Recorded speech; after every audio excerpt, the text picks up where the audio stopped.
Página 121, tema 5, força elástica, força normal e equilíbrio. Força elástica. Molas ou materiais elásticos estão presentes em diferentes objetos do cotidiano, como na suspensão dos veículos ou em dispositivos criados para o fechamento automático de portas. Calçados também podem ter em seu solado materiais elásticos eficientes para absorver o impacto do caminhar. A prática de algumas modalidades esportivas requer materiais que possuam propriedades elásticas, como o salto com vara e o tiro com arco. Então, nós podemos observar na primeira imagem, a mola de suspensão absorve o impacto do veículo ao passar em um buraco, por exemplo, e garante maior conforto e segurança aos passageiros. Na segunda imagem, no tiro com arco, a corda elástica é puxada pelo atleta no sentido contrário, indicado pela seta, ao do deslocamento que a flecha deve realizar.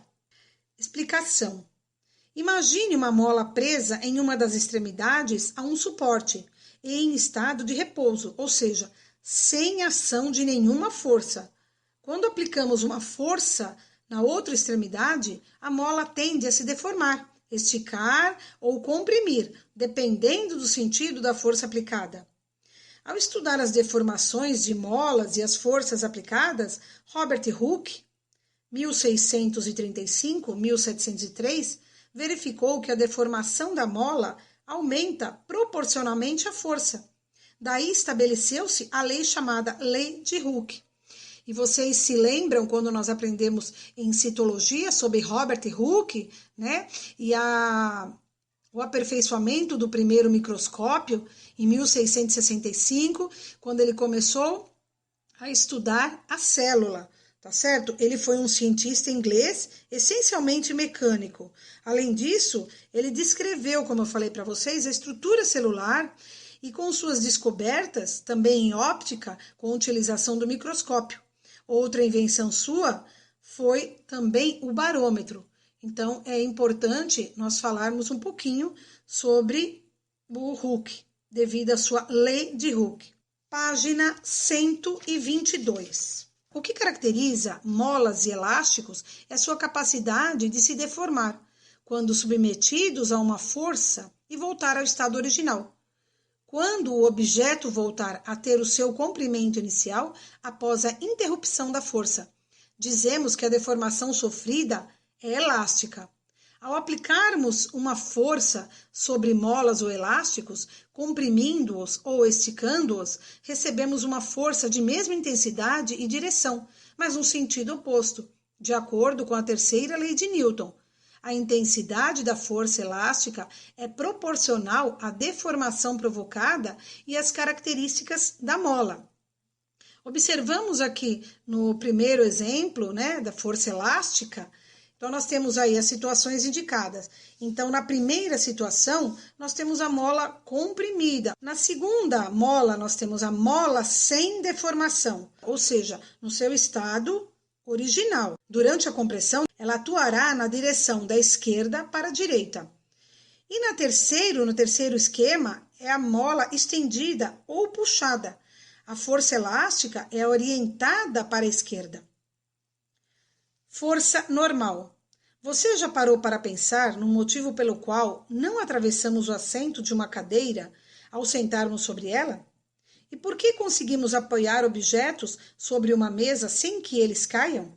O principal motivo por trás dessas situações é que qualquer corpo em contato com uma superfície está sujeito à ação da força normal, que é a força exercida por uma superfície sobre um objeto para sustentá-lo.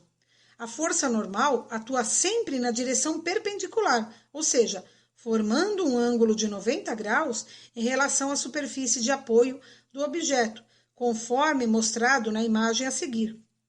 Então, nós temos mais uma imagem aqui, a ação da força normal sobre uma pessoa sentada. Então, na imagem ao lado, representa a força normal que a cadeira exerce para sustentar a pessoa. Apesar de estar indicada apenas na pessoa, a força normal age em todos os pontos em que um corpo se apoia em uma superfície. A força normal também é chamada de força de apoio e é um tipo de força de contato, exercida por um corpo sobre uma superfície. Como exemplo, podemos pensar num bloco em repouso, numa mesa onde ambas exercem a força normal, uma sobre a outra. Note que essa força é importante na medida em que evita que objetos sólidos sejam atravessados por outros. Isso porque a força da gravidade age empurrando esse objeto para baixo, ao mesmo tempo que a força normal se expõe a ela. Página 123. Considere um vaso com massa igual a 2 kg em repouso sobre uma mesa horizontal. Como podemos determinar a intensidade da força normal atuante sobre esse vaso? Nesse caso, para que a mesa sustente o peso do objeto sem ceder, a força normal deve possuir intensidade e direção iguais aos da força peso, porém com sentidos diferentes. Desta maneira, temos a força peso é igual à força normal. Como a força peso é dada por P é igual a M da massa vezes o G, gravidade. Podemos considerar força normal é igual a massa, que são os 2 kg, vezes a gravidade, 10 metros por segundo ao quadrado, igual a 20 newtons. É importante saber que, apesar de possuírem a mesma direção e sentidos opostos, a força normal e a força peso não constituem um par de ação e reação. A força de reação, a força peso, nesse caso, é aquela exercida pelo vaso sobre a terra e não sobre a superfície onde está apoiado. Corpos em equilíbrio. Imagine uma caneca sobre uma mesa. Se tomarmos a própria mesa como corpo de referência, podemos afirmar que a caneca se encontra em repouso e, portanto, em equilíbrio. Podemos concluir, então, que não há forças atuando sobre a caneca? Não. Estão atuando a força peso, que a atrai para o solo, e a força normal, originada da interação de contato entre a superfície da mesa e a caneca. A caneca permanece parada porque essas duas forças se anulam. Elas têm a mesma intensidade, mas sentidos opostos. Assim, podemos dizer que uma das condições para haver o equilíbrio de um corpo é que a resultante das forças que agem sobre ele seja nula. Condição de equilíbrio. O equilíbrio de um corpo pode ser estável, instável ou indiferente.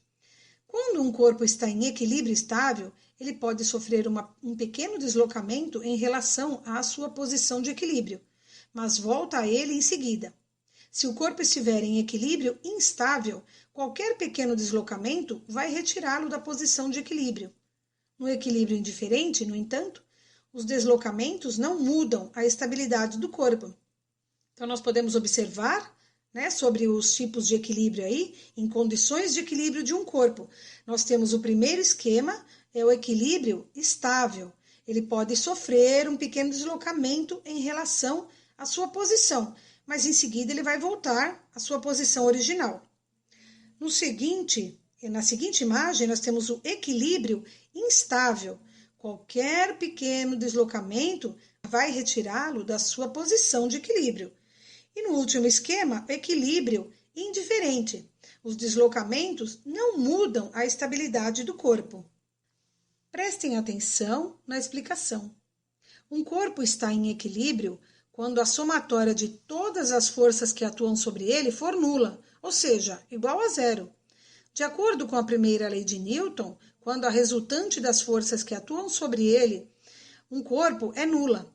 O corpo permanece em seu estado de repouso ou em movimento retilíneo uniforme.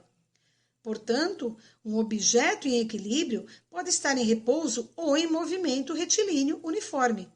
O equilíbrio pode ser classificado, como nós já falamos, em equilíbrio estático, quando o objeto está em repouso, e equilíbrio dinâmico, quando o corpo está em movimento retilíneo uniforme.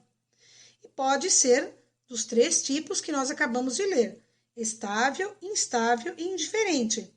Novamente, no equilíbrio estável, quando um corpo realiza um pequeno deslocamento em relação à sua posição de equilíbrio, ao ser abandonado, ele retorna à posição inicial.